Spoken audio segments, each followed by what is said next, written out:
नमस्कार, मैं अभिषेक कुमार और आप देख रहे हैं the news launcher. The news launcher की बिहार स्पेशल चर्चा में आपका बहुत बहुत स्वागत है। क्या जनता दल यूनाइटेड में मनीष वर्मा को अभिमन्यु बना दिया गया? क्या जनता दल यूनाइटेड के अंदर बिग बॉस जैसी महाभारत चल रही है, जैसा बिग बॉस के घर में टीवी सीरियल में आपको दिखता है? आखिर क्या खता थी मनीष वर्मा की, जिसको लेकर के एक चिट्ठी जारी की गई और इस चिट्ठी को अभी आप हमारी स्क्रीन पर देख सकते हैं। जी हाँ, और देखिए इस चिट्ठी में प्रदेश अध्यक्ष उमेश कुशवाहा के दस्तखत से जो चिट्ठी निकली है, वो राष्ट्रीय महासचिव के दौरे को राष्ट्रीय कार्यकारी अध्यक्ष के निर्देशानुसार स्थगित करने के की बात कहती है इस चिट्ठी। और इस चिट्ठी में यह भी कहा जाता है कि जिला स्तर के कार्यक्रम, मुख्यमंत्री का दौरा और एनडीए की प्रस्तावित बैठक यथावत रहेगी। इस चिट्ठी आप अभी हमारी स्क्रीन पर देख रहे हैं। और इस चिट्ठी के बाद जनता दल यूनाइटेड के अंदर जिन मनीष वर्मा के यहाँ दरबार लगता था, जो अपनी नौकरी छोड़ करके आए थे, आईएएस की नौकरी, पहले उड़ीसा कैडर से बिहार में आए, पटना और पूर्णिया में डीएम रहे और अब नौकरी छोड़ करके आए हैं। क्या हुआ ऐसा जिससे कि मनीष वर्मा को कि दौरे को, जो सितंबर से पूरे बिहार का दौरा कर रहे थे और समता पार्टी के जमाने के कार्यकर्ताओं को एकजुट कर रहे थे, उन्हें पार्टी ने एक तरह से उनका दौरा स्थगित कर दिया? क्या कि उनके बढ़ते कद से परेशानी थी? क्योंकि अलग-अलग पोर्टल्स के एक्स हैंडल तो यहां तक दावा कर रहे हैं कि वो कथित तौर पर मनीष वर्मा बिहार की स्थानीय नौकरशाही को जहां जाते थे वहां पर धमकी देते थे, उन्हें धमका देते थे। लेकिन जहां तक मैं मनीष वर्मा को जानता हूं, उनके व्यक्तित्व को जानता हूं, ये निहायत ही बकवास बात है कि मनीष वर्मा किसी को धमकाते भी हों। मनीष वर्मा खुद अधिकारी रहे हैं, विनम्र आदमी है और संगठन को समझने की जो प्रक्रिया उन्होंने शुरू की, निश्चित तौर पर वो काबिल तारीफ रही है। लेकिन पार्टी के अंदर का पावर इक्वेशन, नीतीश कुमार की सत्ता और नीतीश कुमार के हाथ में संगठन की बागडोर होने के बावजूद प्रदेश अध्यक्ष राष्ट्रीय कार्यकारी अध्यक्ष के निर्देशानुसार चिट्ठी जारी कर रहे हैं, तो क्या इसमें नीतीश कुमार की सहमति रही है? इन सब सवालों पर चर्चा के लिए हम सीधे चलते हैं वरिष्ठ पत्रकार और जाने माने राजनीतिक विश्लेषक ऋषि मिश्रा जी के पास। ऋषि मिश्रा जी, बहुत बहुत स्वागत है आपका। एक एक कर हम मनीष वर्मा और जेडीयू की महाभारत से जुड़े सारे सवाल लेंगे, लेकिन बिहार की राजनीति में एक और बड़ी खबर आ रही है। सोनू सूद, जो अक्सर लोगों की मदद के लिए खड़े रहते हैं, उनका एक ट्वीट, जरा स्क्रीन पर उस ट्वीट को दिखाया जाए। जी हाँ, सोनू सूद के इस ट्वीट को ऋषि जी देखिए, और इस ट्वीट को देखने के बाद आप कह सकते हैं कि ये क्या कह रहे हैं सोनू सूद। सोनू सूद कह रहे हैं, सोच रहा हूं बिहार में आकर फतेह का झंडा लहरा दिया जाए। क्या कहत हो भैया, ये चुनावी साल में बिहार प्रवेश कर चुका है। जरा हमारे दर्शकों को बताइए कि सोनू सूद कौन सा फतेह का झंडा गाड़ने आ रहे हैं। आप जानते हैं कि कोरोना काल में सोनू सूद ने बिहार वासियों की दिल खोल कर मदद किया था। कोरोना काल में आप देखिए, बॉलीवुड में एक से एक एक्टर है, लेकिन कोरोना काल में जिस प्रकार से सोनू सूद एक्टिव हुए और खासकर बिहार के लोगों को, जो मुंबई में फंसे हुए थे, बिहार के लोगों को उन्होंने किस प्रकार से मदद किया था। तो बिहार के लोगों में सोनू सूद का एक इमेज जो है बहुत ही पॉजिटिव इमेज है, और तमाम पॉलिटिकल पार्टी ऐसे चेहरों के तलाश में रहते हैं जिसका पब्लिक के दिलो दिमाग में इमेज जो है बड़ा पॉजिटिव हो, अच्छा हो। तो मुझे लगता है जो जो ये जो ट्वीट है उसका आप कंटेंट देखिए, मुझे लगता है इस कहीं ना कहीं इसमें पॉलिटिकल मैसेज भी है। हो सकता है कि सोनू सूद किसी पार्टी के संपर्क में हो, और जहां तक मुझे खबर है कि ये प्रशांत किशोर के संपर्क में है। प्रशांत किशोर के पार्टी को ज्वाइन भी कर सकते हैं, या प्रशांत किशोर के पार्टी के लिए आगामी बिहार विधानसभा चुनाव में प्रचार भी कर सकते हैं। हालांकि सोनू सूद का बिहार के कई नेताओं से पहले भी संपर्क रहा है। एक जो सोशल यूट्यूबर थे बराबर यादा कदा, उनके यहाँ मुंबई जाते भी थे, आपने देखा भी होगा। तो मैं इससे जोड़कर देखता हूँ, हो सकता है कि तमिलनाडु वाली घटना बिहार वाले विधानसभा, यूट्यूबर, तमिलनाडु हाँ वाली हाँ, घटना आप तो वाले। समझते हैं, आप तो विद्वान आदमी, तुरंत इस चीज को मैंने जैसे ही इशारा किया, आपने तुरंत उसका आपने तुरंत बता दिया कि कौन है। तो हो सकता है कि ये पॉलिटिकल कनेक्शन हो बिहार से, और बिहार विधानसभा चुनाव में जन स्वराज की तरफ से या तो वो पार्टी ज्वाइन करेंगे, क्योंकि बिहार का एक मिजाज रहा है कि बाहर के लोगों को भी बिहार की जनता ने स्वीकारा है, बिहार ने स्वीकारा है। और इसका सबसे बेहतरीन एग्जाम्पल जॉर्ज फर्नांडिस साहब हैं, शरद यादव हैं। शरद यादव जबलपुर के रहने वाले थे, जॉर्ज साहब कर्नाटक के रहने वाले थे, और दोनों नेताओं की जो भूमिका बिहार में थी वो अपना उनके गृह राज्य में नहीं था। जितने वो पॉपुलर बिहार में थे उतने पॉपुलर अपने गृह राज्य में नहीं थे। तो हो सकता है सोनू सूद बिहार के माध्यम से अपने जो पॉलिटिकल उनकी उनकी जो लॉन्चिंग है बिहार में ही हो सकता है जन स्वराज से वो जुड़े, हो सकता है जन स्वराज से जुड़े चुनाव न लड़े, प्रचार करे। तो ये मंजूमन जो कंटेंट जो है इसकी तरफ इशारा करता है। जी अब चलते हैं जनता दल यूनाइटेड के महाभारत की तरफ। सीधा सवाल ऋषि जी, एक एक कर हम आएंगे, लेकिन पहला सवाल यह है कि क्या मनीष वर्मा को जनता दल यूनाइटेड में अभिमन्यु बना दिया गया है? प्रदेश अध्यक्ष कैसे चिट्ठी जारी कर सकते हैं राष्ट्रीय महासचिव के दौरे को रोकने के लिए? अब देखिए, ये पॉलिटिकल पार्टी के जो प्रोटोकॉल होते हैं उसके हिसाब से तो बिल्कुल ये गलत है। यदि मनीष वर्मा के किसी कार्यक्रम पर आपको रोक लगाना ही था, तो हर एक पार्टी का एक मुख्यालय प्रभारी होता है जो अपने आप में जनरल सेक्रेटरी होते हैं, और जनरल सेक्रेटरी को मुख्यालय का इंचार्ज बना दिया जाता है। तो बजाबते मुख्यालय प्रभारी जो आफाक अहमद खान है इस लेटर को जारी करते, और कंटेंट जो लेटर का जो कंटेंट होता कि राष्ट्रीय अध्यक्ष नीतीश कुमार के आदेशानुसार, तो आप एक जनरल सेक्रेटरी के पूर्व निर्धारित कार्यक्रम पे आप रोक लगाते हैं। और रोक कौन लगाता है? जो प्रोटोकॉल में उनसे जूनियर है। और उस लेटर का कंटेंट क्या होता है कि कार्यकारी अध्यक्ष के निर्देशानुसार। तो कहीं ना कहीं ये जो प्रोटोकॉल, पार्टी का जो प्रोटोकॉल है उसके हिसाब से भी फिट नहीं है। दूसरी बात ये है, अभिषेक जी, आप जानते हैं कि नीतीश कुमार के दरबार में कई पॉलिटिकल इक्वेशन है, कई ब्यूरोक्रेसी इक्वेशन भी है। और ये पॉलिटिकल और ब्यूरोक्रेसी इक्वेशन जो है तुम संघर्ष चलता रहता है कि नीतीश कुमार के नजर में कौन नीतीश कुमार के सबसे करीबी है। कई गुट है, कहने की जरूरत नहीं है।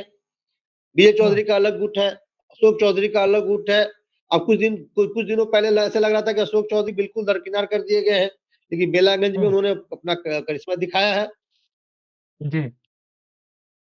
एक समय लगा कि नीतीश कुमार ने उनको बिल्कुल मतलब अपने भुजा पार्टी से अलग कर दिया है, फिर उनको तो जनरल सेक्रेटरी बना दिया जाता है। तो ये नीतीश कुमार का अपना स्टाइल रहा है। मैं बार बार कहता हूं कि नीतीश कुमार कब क्या डिसीजन लेंगे नीतीश कुमार के अलावा कोई नहीं जानता है। कब किसको पुचकारेंगे, कब किसको डांटेंगे, कब किसको दौड़ाएंगे, कब किसको गिरा देंगे, ये नीतीश कुमार ही जानते हैं। और जहां तक मैं समझता हूँ इस डेवलपमेंट पार्टी चलाते हैं, शतरंज की बिसात की तरह पार्टी चलाते हैं प्यादों को चलने का।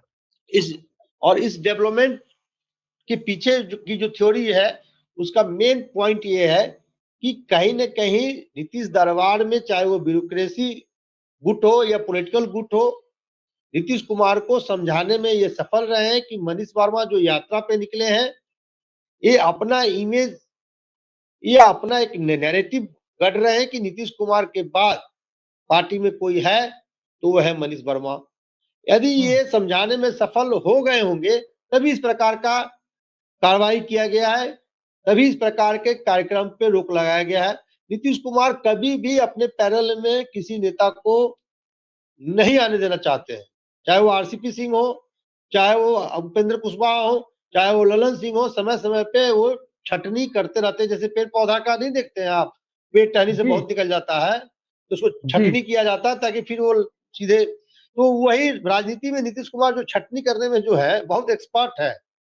हिंदुस्तान में जो बात कर रहे हैं देश के आजादी से अब तक यदि आप तुलना करेंगे, यदि आप डाटा निकालेंगे, तो सबसे अनप्रिडिक्टेबल नेता कोई हिंदुस्तान में है तो नीतीश कुमार है। आज लग रहा है कि नरेंद्र मोदी जी को लग रहा होगा या अमित शाह जी को लग रहा है कि सबसे दुलारे हैं हमारे, कल ही हो सकता है लंगड़ी मार के गिरा दे नरेंद्र मोदी को। नरेंद्र मोदी को मालूम भी नहीं हुआ कि होगा कि नीतीश कुमार आप लंगड़ी मारने वाले हैं। और आप ठीक ही कहते हैं, और आप ठीक ही कहते हैं, नीतीश कुमार कहाँ कहते हैं कि भाई हम इनको छोड़ के जाएंगे? और नहीं, नीतीश कुमार कहाँ कहते हैं हम कहीं जाएंगे? वो तो वही है भाई, 2005 से अब तक मुख्यमंत्री तो वही है। तो मतलब हम तो अभी 25 तक रहेंगे, हम ही रहे, 25 से 30 तक हम ही रहेंगे। जाएंगे आप लोग और आएंगे आरजेडी, या जाएगा फिर आरजेडी, फिर आएगा बीजेपी। तो ये नीतीश कुमार जहां है वहीं बने रहेंगे। नीतीश कुमार तो बार बार कह रहे हैं हम कहीं नहीं जाने वाले हैं। नीतीश कुमार ये नहीं कहते हैं कि हम बीजेपी के साथ ही रहेंगे, कभी कहा है? आप बता दीजिए, उस लाइन को दिखा दीजिए। नीतीश कुमार ने कहा है कि हम कहीं नहीं जाने वाले हैं, यानी हम 30 तक हम ही मुख्यमंत्री रहेंगे, चाहे नहीं, आज चर्चा सहयोगी राजद हो दूसरे या मुद्दे पर। बीजेपी हो। ऋषि जी एक चीज हमें बताइए, मनीष वर्मा को लेकर जो चिट्ठी जारी हुई है, जनता दल यूनाइटेड के पावर इक्वेशन से जोड़ा जा रहा है इसे। तो सवाल ये उठता है कि इस तरह के पावर इक्वेशन के लिए हर नेता के लिए एक एंटीबायोटिक, एक एंटीडोट, एंटीबायोटिक नहीं एंटीडोट, एंटीडोट नीतीश कुमार तैयार रखते हैं। मनीष वर्मा के लिए चिट्ठी जारी करानी है तो संजय झा को मोहरा बनाया गया, उनके नाम का इस्तेमाल करने का, जाहिर सी बात है बिना नीतीश कुमार की सहमति के चिट्ठी नहीं आई होगी। मैं मान ही नहीं सकता कि नीतीश कुमार की सहमति के बिना ये चिट्ठी निकली हो। कोई गंगा में खड़े होकर के कहे तो मैं मानने के लिए तैयार नहीं हूं। लेकिन इस्तेमाल किया गया चेहरा किसका, मोहरा किसे बनाया गया? संजय झा को। ललन सिंह को किनारे लगाने की बात जब हो रही थी राष्ट्रीय अध्यक्ष पद लेने की, तो मोहरा किसे बनाया गया? अशोक चौधरी को। जॉर्ज फर्नांडिस से राष्ट्रीय अध्यक्ष की कुर्सी लेनी थी तो मोहरा बनाया गया शरद यादव। शरद यादव को किनारे लगाना था तो सबसे पहले विजेंद्र यादव को अपने पाले में खड़ा किया गया। हर समय नीतीश कुमार एवं मोहरों की सियासत हर नेता का एंटीडोट तैयार रखते हैं, और जिससे बाहर में मैसेज जाता है कि इस नेता ने साजिश की होगी, तब जाके उनको किनारे लगाया गया। लेकिन सबके बीच, प्यादों को चलने के बीच, नीतीश कुमार खुद को सेंटर में बहुत करीने से पीछे रखते हैं। क्या लगता है कि मनीष वर्मा ब्यूरोक्रेट तो अच्छे थे, आईआईटीएन है, बहुत ब्रिलियंट स्टूडेंट रहे होंगे, तो उस जमाने में अर्जुन सिंह के पहले आईआईटी में ओबीसी आरक्षण नहीं था, वो 2007 में आया है। उसके पहले आईआईटी वगैरह में ओबीसी के लोग जनरल में चुने जाते थे। तो मनीष वर्मा ब्रिलियंट स्टूडेंट रहे होंगे अपने समय में, तभी आईआईटी गए थे। अच्छा, आप आईएएस क्वालिफाई किए। बताइए, हम ये कह रहे हैं ऋषि जी कि नीतीश कुमार ये प्यादों से के द्वारा एक दूसरे को, मोहरों के द्वारा एक दूसरे को चेक एंड बैलेंस करने की जो राजनीति है, मनीष वर्मा को लगता नहीं होगा कि 20 साल की सर्विस पे नहीं हुई, उन्होंने वीआरएस ले लिया, पेंशन के भी हकदार वो नहीं है, सब कुछ दांव पे लगा दिया, राज्यसभा भी नहीं मिला, पूरे बिहार का दौरा कर वो कितना नेक काम कर रहे थे कि समता पार्टी के जमाने के लोग जिन्हें कुछ नहीं मिला लेकिन सेल्फलेस तरीके से नीतीश कुमार के साथ थे, पार्टी के प्रति श्रद्धा रखते थे, उन सबको एकजुट कर रहे थे चुनाव के पहले। फिर ये कौन सा खेल हो गया है पटना में? आप देख लीजिए, जिन जिलों में मनीष वर्मा गए हैं वहां उन्होंने पुराने लोगों को इकट्ठा किया है, जो नीतीश कुमार के वफादार तो हैं, लेकिन पार्टी सिस्टम में, पॉलिटिकल सिस्टम में कहीं ना कहीं दरकिनार कर दिया गया है, क्योंकि वो कई किसी गुट से संबंध नहीं रखते हैं। तो ऐसे लोगों को एकजुट करने का काम मनीष वर्मा अपने यात्रा के दौरान कर रहे थे। ये कौन सा गलत काम कर रहे थे? Number 1। Number 2, Manish Verma VRS लेने के बाद पेंशन मिलता है, वो उन्होंने नौकरी से रिजाइन किया था, अब उनको पेंशन भी नहीं मिलेगा। सर्विस के बाद ही मिल सकता है अगर, हाँ नहीं है तो 20 साल की सर्विस उनका पूरा नहीं हुआ था। और दूसरी बात, मनीष वर्मा उन लोगों में से है जिनको नीतीश कुमार के घर पे या ऑफिस में जाने के लिए किसी से अपॉइंटमेंट नहीं लेना पड़ता था। मनीष वर्मा जो चाहते, यदि नीतीश कुमार के इतने करीबी रहे हैं, जो चाहते वो करवा लेते। आपने कभी ऐसा सुना या कहीं आपने देखा कि मनीष वर्मा ने अपने सीएम से निकट होने का फायदा उन्होंने उठाया हो, किसी को टिकट दिला दिया हो, किसी को राज्यसभा भेज दिया गया हो? भाई फिलहाल कुछ दिन पहले मनीष वर्मा का चर्चा था कि मनीष वर्मा को राज्यसभा भेजा जाएगा, नहीं भेजा गया। कभी मनीष वर्मा ने ऐसा कोई बयान दिया कि पार्टी ने उनका अनदेखी किया है? वो चुपचाप काम करने वाले लोगों में से है। और आप तो ये नीतीश कुमार को डिसाइड करना है कि कौन मौसमी दोस्त है आपके, सीजनल फ्रेंड है आपके, पावर में है इसलिए दोस्त है आपके, कि कौन आपका सच्चा हितैषी है, कौन पार्टी के प्रति, विचारधारा के प्रति समर्पित है। बहुत से लोग होते हैं आपके आप पावर में है तो आपके प्रति समर्पण है, आप पावर से हट गए, समर्पण उनका कमजोर हो गया। तो मनीष वर्मा, मैं जहां तक समझता हूं, मनीष वर्मा ऐसे लोग हैं नीतीश कुमार के प्रति समर्पित, विचारधारा के प्रति समर्पित और चुपचाप काम करने वाले लोगों में से हैं। और एक आरोप जो आपने बताया, मुझे नहीं लगता है कि मनीष वर्मा जिस ओहदे पे रहे हैं या मनीष वर्मा जिस विचार या जिस मतलब उनका एक स्टाइल है, वो डीएम के क्यों धमकाने जाएंगे? क्या उनको उगाही करना, कोई डीएम से उगाही करना है या एसपी से उगाही करना है? यदि उन्होंने डीएम को कुछ कहा भी होगा तो कोई ऐसे फीडबैक मिले होंगे कार्यकर्ताओं द्वारा, नेताओं द्वारा, एमएलए द्वारा। अक्सर बड़े नेताओं के समकक्ष लोकल जो विधायक होते हैं, लोकल जो जिला अध्यक्ष होते हैं, उनका फीडबैक होता है कि जो ब्यूरोक्रेसी है ठीक ढंग से काम नहीं कर रहा है।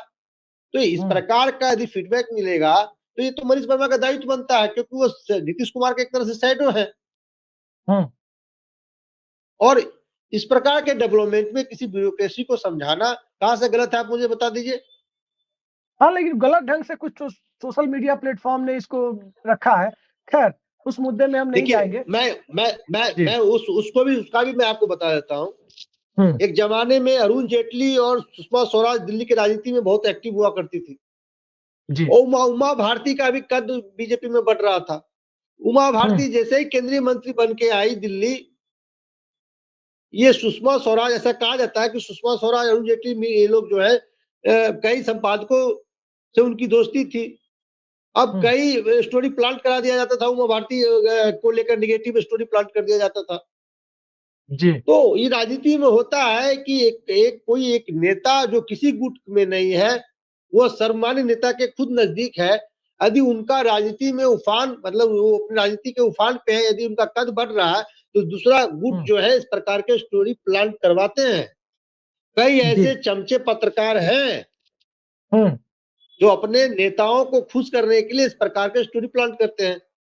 तो आप तो ये जानते हैं, आप तो लुटियंस के जाने माने पत्रकार हैं अभिषेक जी। इस प्रकार का स्टोरी प्लांट किया जाता है। इस लुटियंस दिल्ली और बाकी चीजों से मैं पत्रकारिता करता हूँ। जनता और नेता या ब्यूरोक्रेसी या रंगकर्मी सबके साथ में ठीक ठाक। आप तो खान मार्केट वाले पत्रकार हैं। खान मार्केट में किताब की अच्छी दुकानें हैं, खाने का ठीक ठाक अड्डा है खाने का, तो हम लोग बिहारी आदमी खाने के लिए तो कहीं ना कहीं जाते ही हैं। खैर, जनता दल यूनाइटेड के अंदर तो पावर स्ट्रगल तो है, और ये जनता दल यूनाइटेड में आज नहीं है, बल्कि ये नीतीश कुमार पत्ते फेंकते रहते हैं, कोई बहुत आगे ना जाए और चेक एंड बैलेंस होता रहे। अब एक तीसरा सवाल ऋषि जी, राजद में प्रदेश अध्यक्ष के बारे में चर्चा है कि जगदानंद सिंह ने अपना पद छोड़ने की इच्छा व्यक्त की है, ये चर्चा है। जगदानंद सिंह और नीतीश कुमार के समीकरण जो एक जमाने में गहरे दोस्त थे, बाद के जमाने में बेहद खट्टे हो गए थे। खासकर समता पार्टी बनने के समय से जिगरी दोस्त माने जाते थे, अभी भी खट्टे हैं, निजी संबंध नहीं, राजनीतिक संबंध।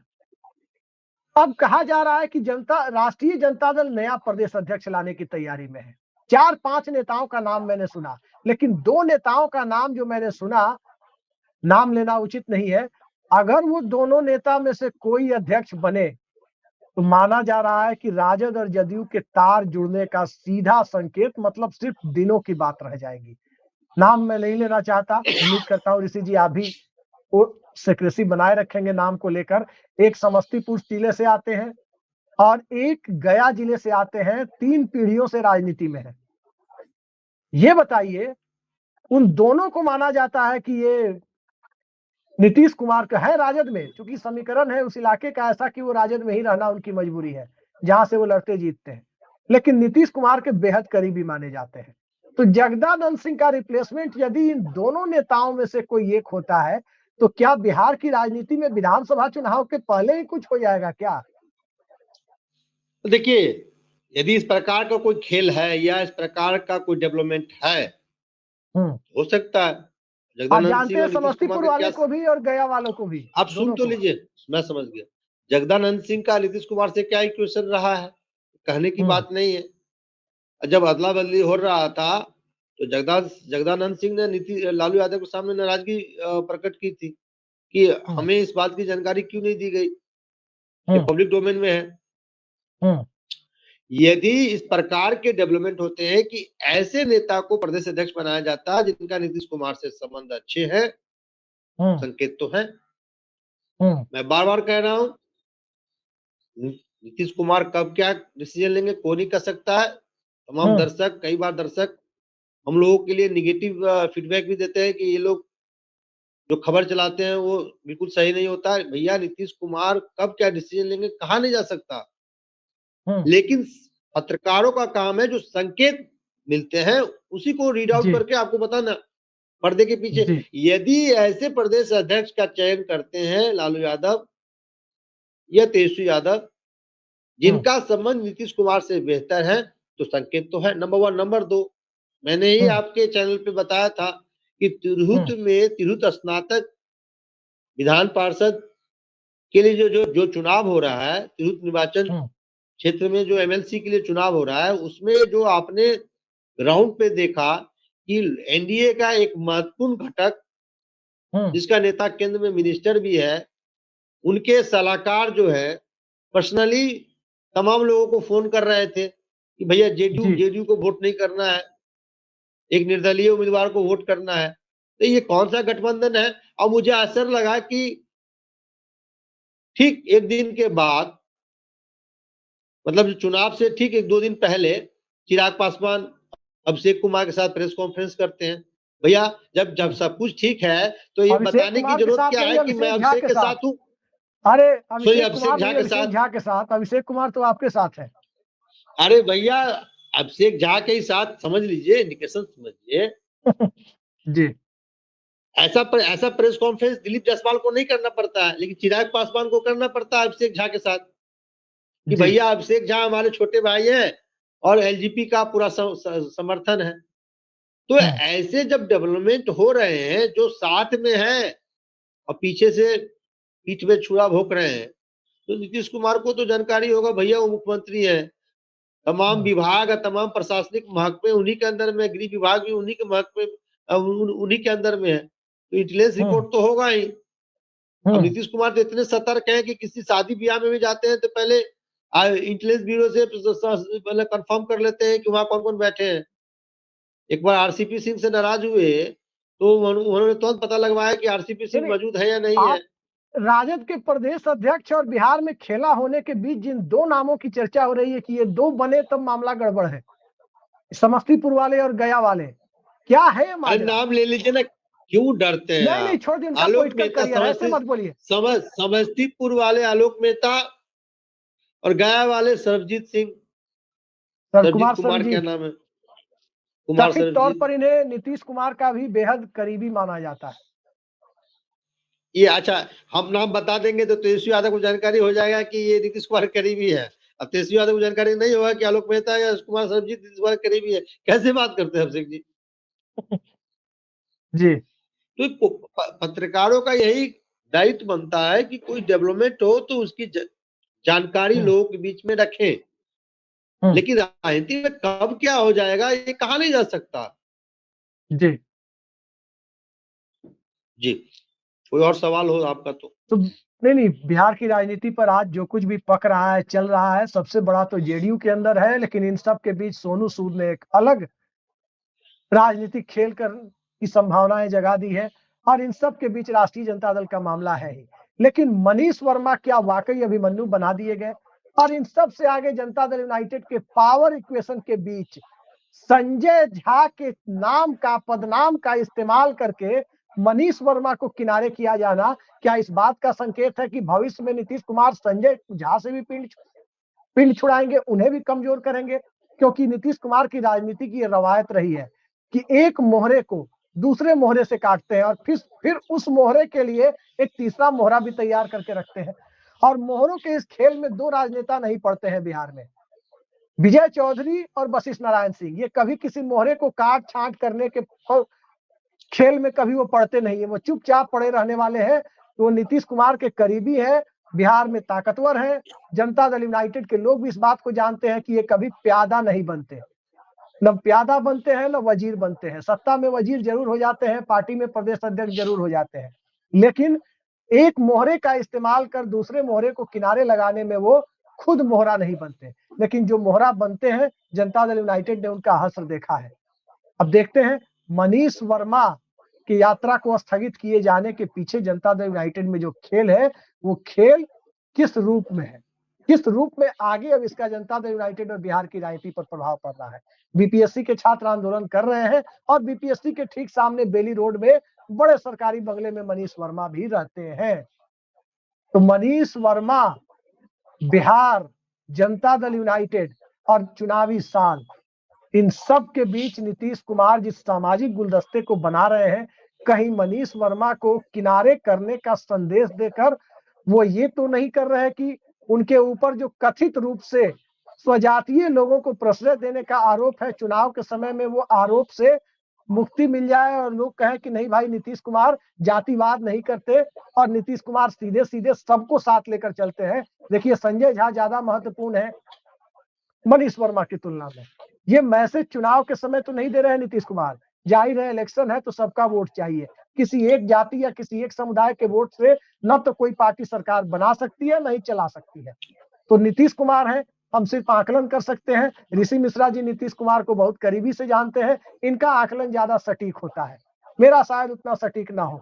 तो आगे भविष्य में ऋषि मिश्रा जी भी बताएंगे कि बिहार की राजनीति में क्या चल रहा है। फिलहाल के लिए इतना ही।